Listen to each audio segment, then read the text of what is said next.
Hello everybody, hope you're doing well and welcome back to another video. In today's video I thought I would go through all of the reading challenges that I will be taking part in during 2023.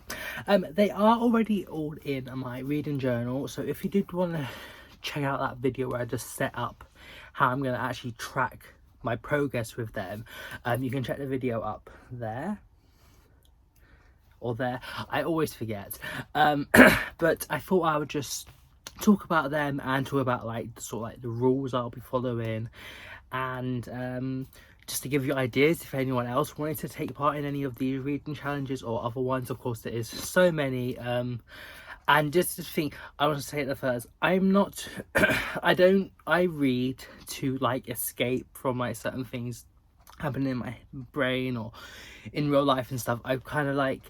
I don't want reading to become something that gives me stress or anxiety or makes me feel down or anything, because I read to get away from that. So these challenges, I don't want them to become things I'm stressing about. They're just ways to diversify the type of reading I'm doing. And if I'm stuck, I can look to them and try and fulfill it. Of course, it is a nice bonus if I can fill each one, and I will normally at the beginning of every month. I think I might start doing maybe a challenge TBR where I pick a certain books or something that will fulfill certain ones. But I don't want it to be something that I'm desperately trying to fulfill. It's just something to spur me on to read more. And yeah, that's a little disclaimer. Sorry. I'm still a little bit ill, but without further ado, let's get into it. So I have got my reading journal here. I will do a little close-up after I've spoken about each part, but I thought I'd just talk about it. So my first challenge is my Goodreads 60 challenge. So this is basically to read 60 books in the year of 2023. With 2022, when I started reading in March time, I set my goal at 10, and then I got to it and I was like, okay, I think I can read more. So I doubled it to 20, and then when I got to 19, I doubled it again to 40.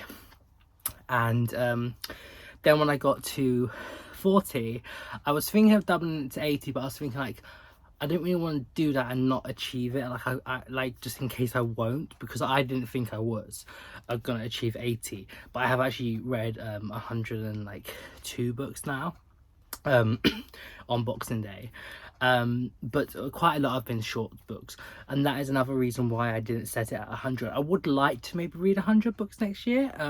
It's quite a big goal, quite a big point to aim for, but I've set it at 60 instead, because I feel that that should be attainable, and because I do plan to read some more bigger books this year, I don't once I set it so high and then feel bad that I'm not gonna I'm not progressing as well as I could, and then maybe at further on in the year I can review it and see if I'm not achieving it. Then I can maybe start reading a few more shorter books, or whatever. I think 60 is quite a good goal, and I like the way I sort of done it on my page, and it worked out perfectly for 60. So on the thing I've got so I've got each number going along that way. I've got 15 and 45 are in silver pen because they're the quarter marks, and then I've got 30 and 60 in gold pen because they're halfway and the full final. So yep, so I think I should be able to read 60 books next year. I hope I can, but once again, I'm not going to stress about it. It's just something to aim for. And then my next challenge is to read more of different types of books. So I've got that here in this little thing that I wanted to make 3D. So I've got to read more. So what I'm basically doing is I hope to read at least one of these types of books in each month, and then I will highlight if I have read that type of book in that month. So I've got LGBTQ plus book. That can be either the focus or the protagonist or the author is queer. A classic book, a non-fiction book, a 400-page plus book, and a BIPOC, either main character but probably author and main character. I want to try and fulfill for that like prompt, and then yep, so I think that it's quite attainable. And then my third challenge is one I'm really excited to do.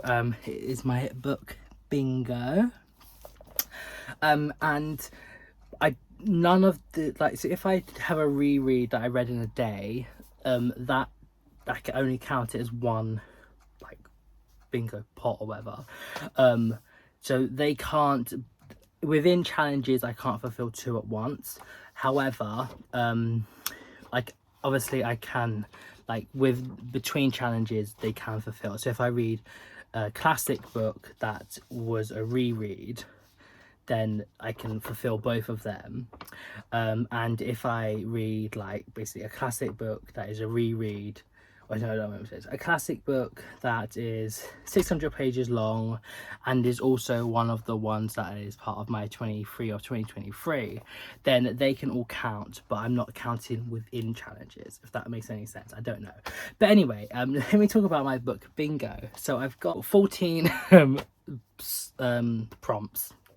And they are a reread, a read a book in a day, a short story collection, a trans main character, a poetry collection, disabled representation, 600-page plus book, an award winner, a 2023 release, a memoir or biography, a friend recommendation, a debut novel, a banned book, and a 1999 release, because one like a main ones that these challenges have are a book that's published in the year you was born, and I was born in 1999, so that's why I chose that one. So yeah, so I'm really excited. I'm not gonna do it like if I get a line in a row that's the finish. I just want to like complete each one, and I don't know how I'm gonna do it. I think because I've done like book bingo like that, I think maybe I might like just like cross it off with like gold or silver pen or something, but I'm not sure. I'll just see how I do that. And then I've got my 23 in 2023. I have posted a whole video where I go through each of these books and like the reasons why I want to read them.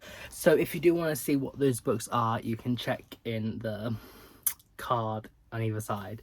But yeah, so I do want to, they're like the 23 most anticipated reads of the year. They're only one of them is actually coming out next year, and only 3 of them are ones that I don't currently own, so I am consciously trying to read more from my actual physical TBR. And then the next challenge is Read the Rainbow, and this is to read either a book cover or a book that has the colour in the title. So I've got red, orange, gold, yellow, lime, green, teal, aqua, blue, navy, purple, lilac, fuchsia, pink, wine, brown, white, silver, grey and black. So I've got 20 different colours, things, and then I'll put the little book cover there. And that's the same for my next challenge, which is the Buzzwordathon, hosted by Books and Lala here on YouTube. I'm also going to be putting the book cover in with the 23 of 2023. And then it is split into each month. You fulfill a certain challenge that either has this word or prompt within the title. This year I didn't do it that way because I didn't find out about it till like quite a while after I started reading, but I am going to try and do it month by month. But if I don't fulfill a certain month's prompt in the month, I will see if I can fulfill it later on in the year, or like whatever. I'm not really taking them too seriously. It's just all to make me read more, basically. So it'll go from January to December, but I won't keep saying that each month. It's life and death, verbs, secret, emotions, flavors, other, weather, body parts, game words, magic words, good, and sound related. Then the next challenge is one that I really like how I've done it. I don't really actually like the orange that much, but it's not too bad. This is a lifetime of reading, and once again it does go from January to December, where you read a book with the protagonist of a certain age in these each month. But once again, if I don't fulfill it in that month, I will try and fulfill it in another month. And it is a child under 12, so it's not a children's book. It needs to be an adult book with a child protagonist. Different generations: teens 13 to 19, someone in their 90s or 100s, 20s, 80s, 30s, 70s, 40s, several decades of someone's life, 60s and 50s. And then I drew like a tree stump, and then I've got around the side like January, February, whatever, and then I'll just write the title of the actual book I read that fulfilled the prompt up there. And once again, if I don't read a child protagonist book in January but I read it in May, I'll still write the title of the book for January, because that's just what it corresponds to. And then I've got my penultimate challenge, which is my A to Z challenge, which I did this year as well. I haven't completed it. I think I've got about 4 or 5 left, but it's not a priority at the moment to complete, so yeah. But obviously you just read a book that starts with each letter of the alphabet from A to Z. I'm not including books that contain the word the as the start, because so many do, and that would like take up T spot like straight away, or A. So it can't be like A. I can't actually think of any books I have that A now, but anyway, at the end of the year, if I haven't completed something but I have one that's like the zebra, for example, I don't think I will, but then I might use that to fulfill it, but obviously it doesn't really matter. And this is my last challenge, which I am super excited to start. I actually love how I set up my spread for it. This is my Les Miserables challenge, which I have posted a whole video on, like the rules and what I'm planning to do with it, which you can check up there. But basically you read a chapter of Les Mis every day of the year, because it is 365 chapters long, and then in each one I've got like January through to December on the next page, and I'll just write sort of like a little summary of what I've read during that month's reading of it. And then here I don't exactly know how I'm going to colour in the calendar. I might just do like if I read that day, but I was trying to see if I can maybe like try and make it look like the French flag, so I might do that, but then it'll be quite difficult when I get to like the white days, because I don't know if I've actually read that day or not, but I'll think about it. And I've got a little Eiffel Tower there as well. And then at the end I've got my review, where I will write a whole like little review of the book. It's probably that's going to be more about like the writing or like characters or something. In the little monthly sections it's going to be about the actual plot.